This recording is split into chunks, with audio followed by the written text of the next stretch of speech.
Welcome to the deep dive. You've sent us a fascinating stack of sources this week. We're looking at expert analysis, detailed form guides, all the tactical breakdowns for one A-League Men match. Macarthur FC taking on Auckland FC, set for January 5th, 2026. And our mission here is, pretty laser focused. We're not just going to read you the match previews. We're here to pull out the core statistical and tactical nuggets to figure out why the analysis is leaning so heavily to one side. It's about getting you up to speed instantly on what's really going on with this fixture. Okay, let's start with the big picture then, right out of the gate. Yeah. The league table. Because the sources, they lay out a pretty stark hierarchy here. Auckland FC isn't just having a good run. They're sitting right at the very top of the A-League. Mm-hmm. And Macarthur FC, to their credit, they're competitive. They're in the top four, but they are definitely trailing. And what's fascinating is that the analysis goes beyond just the standings. It's about momentum. It's about consistency. Auckland isn't just winning. They are consistently delivering week in, week out. And the really critical point for this deep dive, the sources just keep emphasizing their incredibly strong away performance. Right. When you have the league leader, who also happens to be a dominant force on the road, that just changes the whole conversation. A dominant road force against a competitive home team. That's a classic setup. It feels less like number one versus number four and more like a test of Auckland's reliable machine against, well, Macarthur's unpredictability. Precisely. And as we'll see, that unpredictability can cut both ways. The sources are really framing this around one central question: can Macarthur disrupt the league's most consistent system? Let's dig into the weight of history and current form then, because when you have two top four teams meeting, those past battles can really, set the tone. Oh, they absolutely do. The head-to-head, or H2H dominance, is a story that comes up in all the analysis we saw. Auckland FC has basically mastered this fixture recently. They've won the last two direct meetings.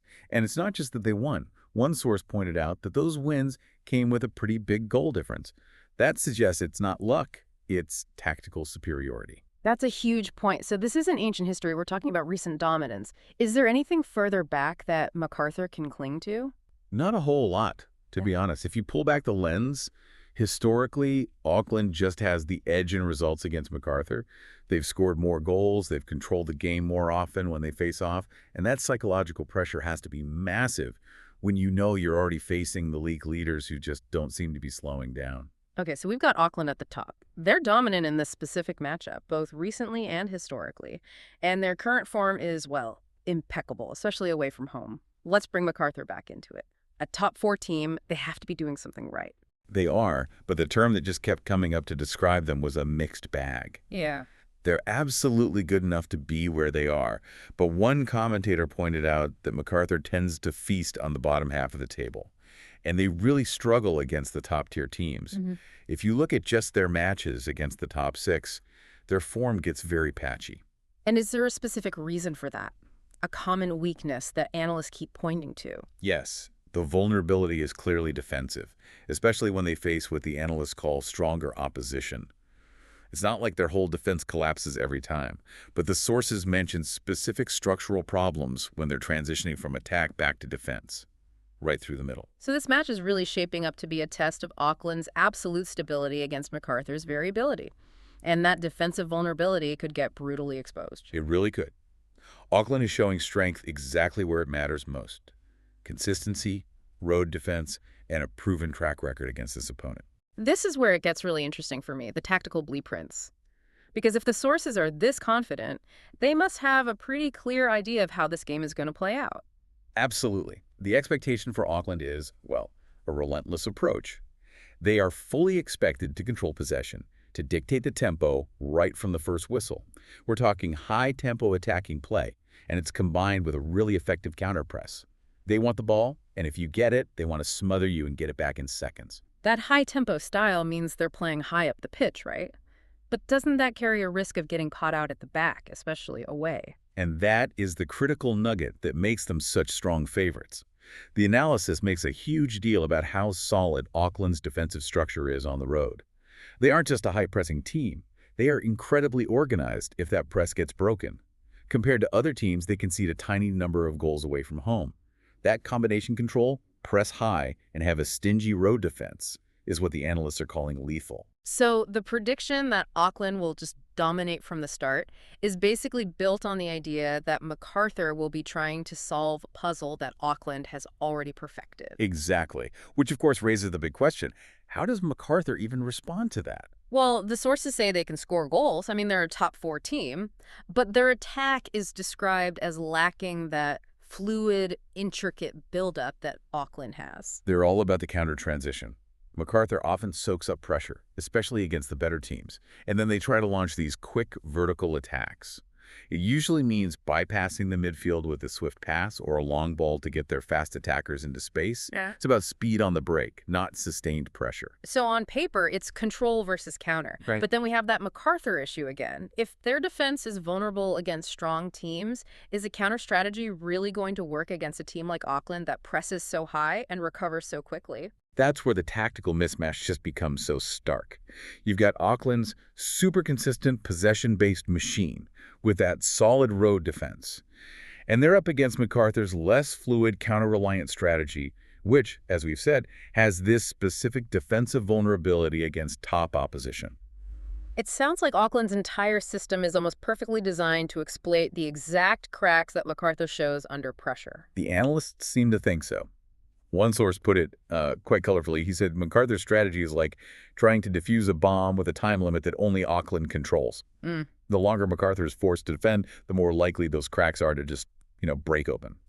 And when you lay out the tactical picture that clearly, it naturally leads us to the predictions and the betting lines. If the stats line up this well, are the bookmakers as confident as the analysts? Oh yeah, and the consensus is overwhelming. Auckland FC are the clear favorites. It's based on that trifecta we've been talking about. Their current form, their top spot in the league, and that dominant head-to-head record. And yes, that consensus is directly reflected in the odds. The bookies list Auckland as much, much stronger favorites than Macarthur. It's not just who wins, though. It's also when. There's a specific timeline prediction here that says a lot about that expected dominance. Absolutely. Several of the more detailed analysts are predicting Auckland to be leading by halftime. And that ties right back to the tactics, right? The expectation of an early goal comes directly from that intense early pressure from Auckland's press and tempo. They think Macarthur will start passively, and that just won't be enough to hold out until the break. Okay, now, for those of you maybe looking at this from a financial angle or just wanting a bit more stability, the sources did offer an alternative, a sort of risk limitation strategy. They mentioned the double chance 12 market. Can you walk us through what that is? Sure. This is a betting angle for people who see Auckland's dominance, but still respect that Macarthur is at home and could pull something off. The double chance 12 basically means you're backing either Macarthur, which is team 1, the home team, or the draw. So 12 in this case is Macarthur win or draw. It's basically a bet that the favorite, Auckland, won't win. Correct. It's for the person who thinks that, yeah, Auckland is the favorite, but it's competitive enough that Macarthur could force a stalemate or even sneak a win. The analysis suggests that if Macarthur can frustrate Auckland, this is the safest way to back that kind of outcome. That makes a lot of sense. It acknowledges there's at least a narrow path for the home side. But when we get to total goals, this is where things get surprisingly muddy. The experts agree it'll be competitive, Macarthur will get their chances, but the predictions on the final score are just split. Yeah, this goal pattern ambiguity is the one area where there's real disagreement, and it's fascinating. Some analysts see a tighter, low-scoring game. They argue that even with Macarthur's vulnerability, their basic defensive structure is still solid enough. They think Auckland might get a one-goal lead and then just manage the game, a 1-0 or 2-0 kind of result. And the other side of that, the prediction for a more open game.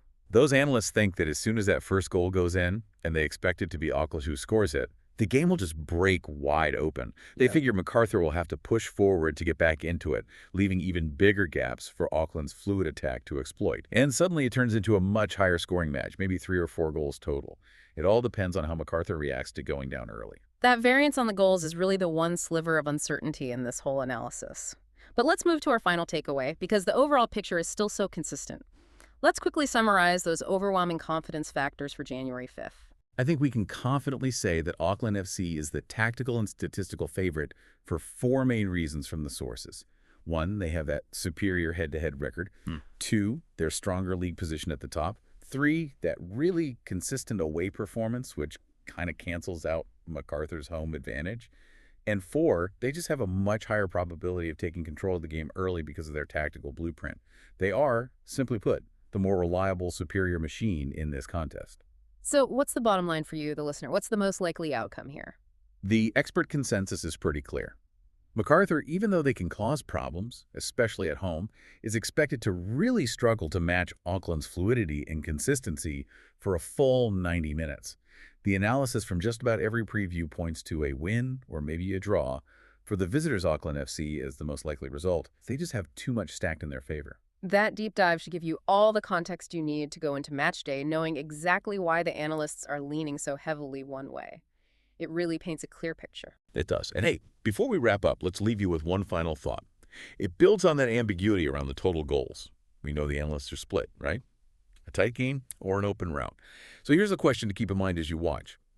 If Macarthur can somehow shore up those specific defensive vulnerabilities that the experts highlighted, can they actually negate Auckland's early control? If they hold that line, force Auckland into a midfield battle instead of a siege on their goal, they might just drag this game into that tight, low-scoring affair and not the open rout Auckland wants. That defensive discipline is the one thing Macarthur has to control to defy the odds.